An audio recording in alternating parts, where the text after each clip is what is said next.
Oke, bismillahirrahmanirrahim. Assalamualaikum warahmatullahi wabarakatuh. Kita lanjutkan di pertemuan part yang kedua dengan bahasan limit aljabar di pertemuan yang pertama. Sedangkan di pertemuan kedua kita akan membahas sedikit mengenai adalah limit trigonometri.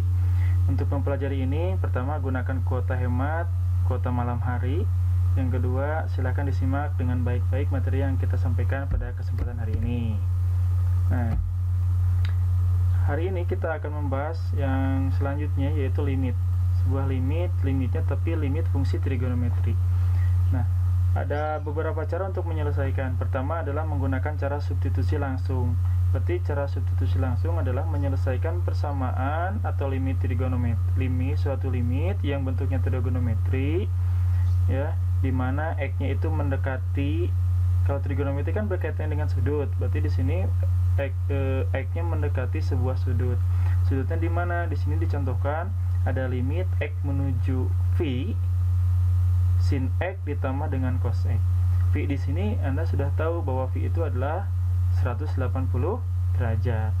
Makanya di sini limit x-nya kita ganti saja, ya, sin x tambah cos x ini kita ganti, x-nya itu menjadi v. Maka hasilnya menjadi sin v ditambah cos v. Sin v, sin berapa? Sin 180 derajat.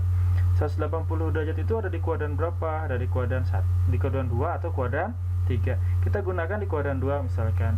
Di 180 derajat dikurangi berapa? Yang hasilnya adalah 180 derajat. Berarti kan dikurangi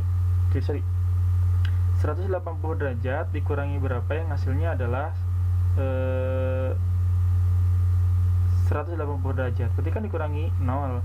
Maka di sini sinnya adalah sin 0. Berapa sin 0? Sin 0 itu adalah 0. Sini plus cos v, cos 180 derajat. Kita anggap lagi di kuadran 2. Cos berapa yang hasilnya 100 di kuadran 2 itu 180 derajat dikurangi berapa yang hasilnya 180 derajat. Berarti kan 0. Nah, cos 0 berapa? Cos 0 itu 1. Kenapa di sini jadi negatif 1? Karena ada di kuadran 2. Di kuadran 2 yang positif itu adalah sin. Anda sudah tahu bahwa ada all sin tan cos. Semua sindikat tangannya kosong. Maksudnya semua di kuadran 1 semuanya positif. Di kuadran 2 sin saja yang positif, sisanya negatif. Di kuadran 3 tangan saja yang positif, sisanya negatif. Di kuadran 4 cos saja yang positif, sisanya negatif. Kalau ini di kuadran 2 berarti nilainya menjadi negatif, maka negatif 1. Maka 0 ditambah negatif 1 adalah negatif 1. Itu menyelesaikan contoh dengan cara substitusi. Nah, berikutnya ada cara menyederhanakan. Jadi jika hasilnya 0 per 0, Anda sudah tahu bahwa 0 per 0 itu adalah bentuk tak tentu dalam sebuah limit. Maka harus disederhanakan. Kalau aljabar kita sederhanakan dengan yang namanya menyederhanakan bentuk gitu ya. Kalau di sini kita boleh seperti ini. Salah satu contoh, limit x mendekati pi per 2, ya, 2x, ya, di sini 2x dibagi dengan cos x. Kalau kita substitusikan secara langsung, kita ganti x-nya dengan pi per 2, maka di sini sin 2 pi per 2 dibagi cos pi per 2. 2-nya kita coret, ya, maka menghasilkan v, berarti sin pi. Cosnya pi per 2. Pi itu 180 derajat. Cos ini pi per 2 itu adalah 180 dibagi 2, berarti 90. Sin 180 0, cos 90 0. 0 per 0 ini dikatakan bentuk tak tentu. Maka untuk menyelesaikannya ya disederhanakan menggunakan satu konsep. Nah, seperti ini. Ya, limit. Nah, oke, kita bahas sedikit ya. Dari mana ini menjadi 2 sin x cos x? Nah, sebelumnya Anda sudah tahu bahwa sin 2x itu adalah 2 sin x cos x. Ini namanya sudut ganda. Ada sin x, ada sin 2x, ada cos 2x, ada tangan 2x.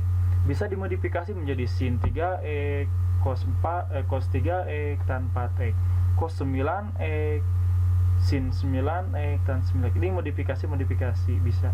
Tapi Anda sudah tahu bahwa sudut ganda untuk sin 2x adalah 2 sin x cos x. Maka sin 2x ini Anda ganti menjadi sin 2x cos x. Limitnya tetap tidak berubah, limit x mendekati pi per 2. Yang bawah karena ini cos x, ya udah biarkan saja cos x di sini. Maka 2 sin x cos x. Nah, cosnya kan sama, kita coret karena pembagian. Di sini operasinya perkalian, jadi diperbolehkan. Cos x dibagi dengan cos x. Maka di sini yang di bawahnya limit x mendekati pi per 2 tinggal 2 sin x. Kita masukkan. Kalau sudah ada coret-mencoret di atas, bolehlah sekali-kali kita masukkan bahwa x mendekati pi per 2 90 derajat. Masukkan pi per 2-nya. 2 sin pi per 2. Sin pi per 2 itu 90. Sin 90 berapa? 1. 2 kali 1, 2. Maka jawabannya adalah 2. Ya, maka jawabannya adalah 2 untuk sama seperti ini. Nah, di trigonometri pun ada rumus-rumus limitnya. Nah, rumus limitnya ada berapa? Pertama ada teorema pertama 1, misalkan sini x mendekati 0, ya. Limit x mendekati 0, limit x mendekati 0, di sini pun limit x mendekati 0. Nah, kita bahas 5 dulu, x mendekati 0. Kalau di sini ada x, limit x mendekati 0, sin ax dibagi dengan ax, maka hasilnya adalah 1. Ya. Kalau ada sin ax dibagi dengan bx, ya, maka hasilnya adalah a per b. Atau sin ax per sin bx, hasilnya ada a per b. Oke, a per b. Lalu di sini ada limit x mendekati 0, sin x kurang a, di bawahnya pun sama, x kurang a, maka hasilnya adalah 1. Limit sin ax per bx, di mana limitnya x mendekati 0, maka hasilnya a per b. Yang kita lihat ininya, variabel huruf a dan b nya di sini. Karena ada satu konsep bahwa sin x dibagi dengan x adalah 1. Ya, kita anggap sin ax dibagi dengan ax, maka hasilnya 1. A nya kita coret, misalkan sin a per a 1, sin x per x 1. Ini pun sama, sin ax per bx, karena di sini ada a, di sini ada b. Sin x per x nya 1, maka tinggal a per b, maka di sini a per b. Ya. Nah, kuadrat pun sama. Kalau yang limitnya x mendekati 0, sin kuadrat x dibagi x kuadrat. Ini pun mempunyai hasil yang sama, yaitu 1. AX-nya ini dikuadrat, ini AX, ini dikuadratkan juga AX-nya, maka hasilnya tetap 1 atau kebalikannya. Ya, atau kebalikannya. Kebalikannya maksudnya apa? Di sini di atasnya AX kuadrat, di bawahnya sin kuadrat AX, maka hasilnya adalah 1. Itu rumus-rumus limit fungsi trigonometri. Masih ada lagi? Masih ada. Karena ada beberapa yang harus dibahas. Nah, ada tan. Nah, tan. Oke, tan juga. Tadi sin. Ya, tadi sin. Ini adalah tan. Sin dan tan sama-sama saja. Tan AX dibagi AX atau AX dibagi tan X, maka hasilnya 1. Tan AX dibagi BX, AX atau AX dibagi tan BX, maka hasilnya A per B.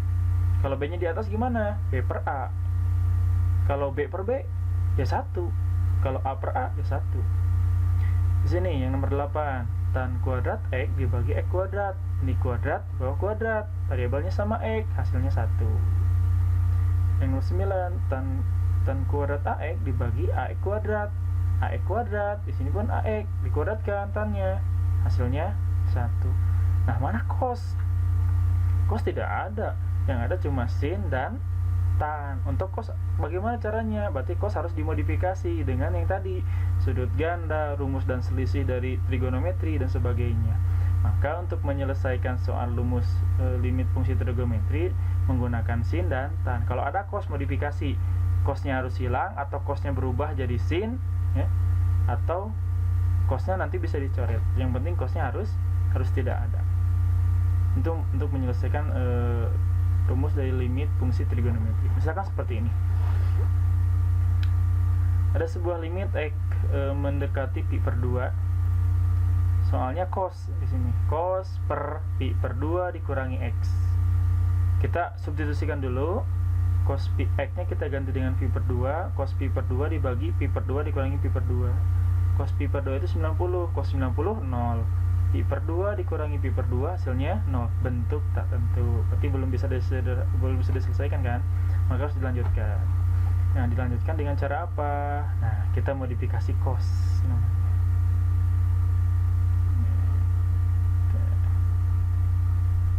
Oke.